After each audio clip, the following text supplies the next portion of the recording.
showed a hell of a lot of restraint. Again, you totally could have fucking killed everybody involved in that was not an American, and you didn't. And you did save it from being an international incident. And then the next day, we went and paid him a visit with some very interesting Afghan intelligence people. The car was on fire, flames were coming through the windows. What was the conversation like in the car? So the first thought was, okay, how are we going to get out of here? So I clicked the button and said, we're hit, we're on fire, you need to get the fuck out now. How many operators are on the ground? Me and my partner, who had unasked the vehicle unexpectedly, was looking everywhere for my rifle, which I could not find. You didn't have your rifle? But this dude's head, so he looked into his eyes again for a second time. He just, Yep. I needed backup. I called you.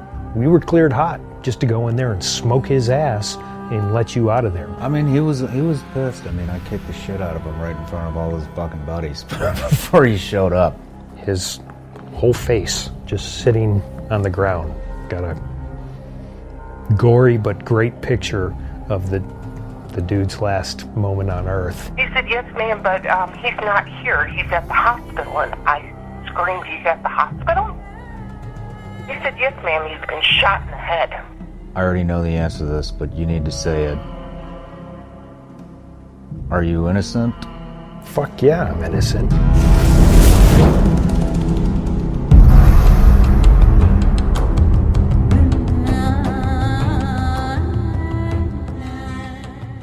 Welcome back to the Shawn Ryan Show.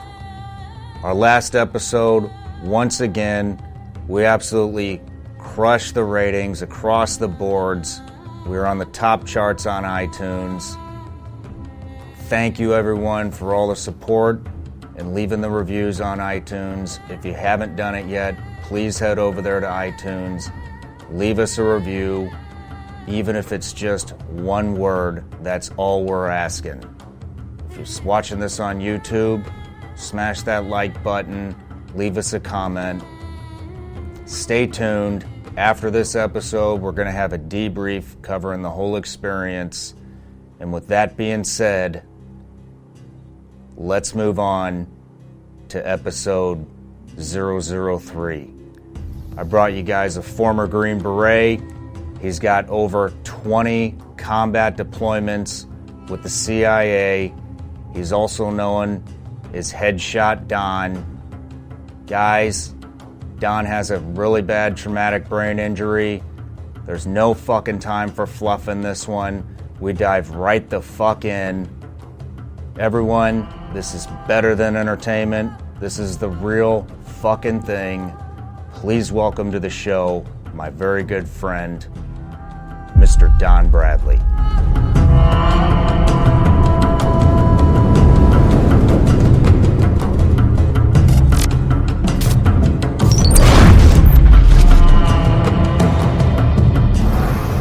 Don, welcome to the Shawn Ryan Show.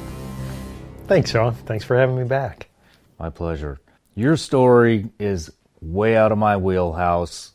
Usually I go in kind of a timeline where we started childhood, move on to military career, move on to CIA or anything after that, hit transition and kind of what you're doing now. But your story is completely different. And you got shot in the head. You have a very severe TBI, traumatic brain injury. We tried this yesterday. You only have so much brain power a day before things start slipping, unfortunately. So we're just going to cut right to the chase. We're going to want to touch a little bit on, very briefly on your military background and your well-respected career within the CIA.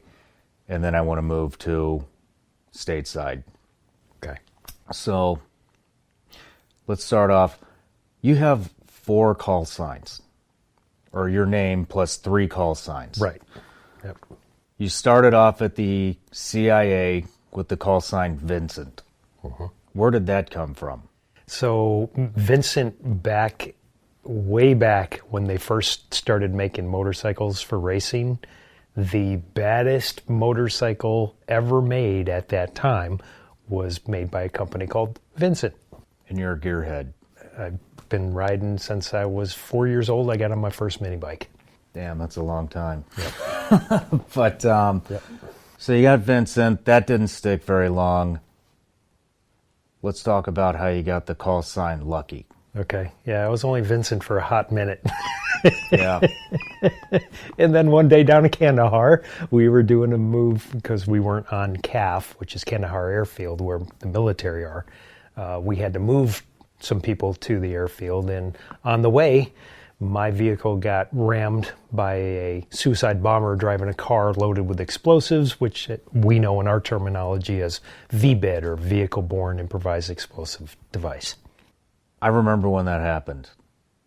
I just showed up to Kandahar. We were actually just looking at one of my platoon plaques. My first combat deployment was SEAL Team 2. We show up. One of the first things that we get is a brief on what had happened. I believe at the time was yesterday. And they show us this nice SUV, which was nice. And then they showed us what it looked like now, after you got hit with a car bomb. We didn't know each other at the time, but I think the only way to describe that vehicle, and if you're watching this on YouTube, it's on the screen right now, it looks like an asshole that had just been turned inside out and thrown on the side of the road. And you and everybody in that car survived that. Yeah, we got out alive.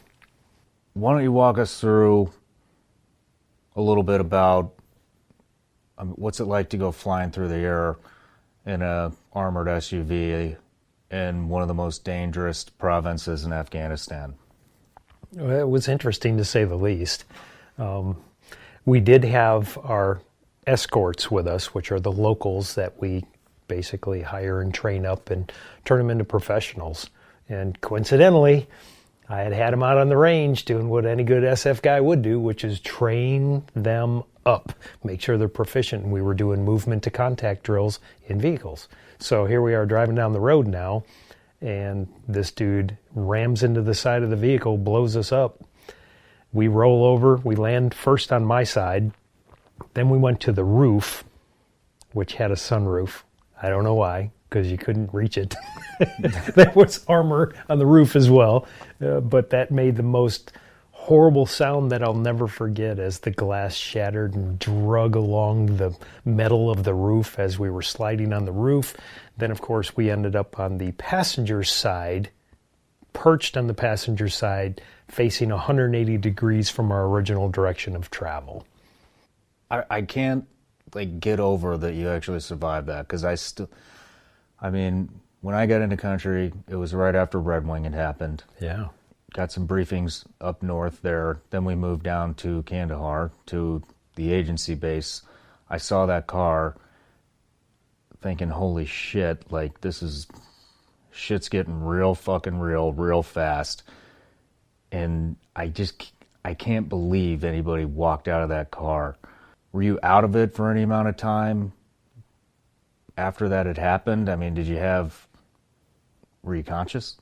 So when the car got hit, this was actually a very new, I won't say the brand because the agency doesn't like that, but it was an SUV, very, very new, low miles.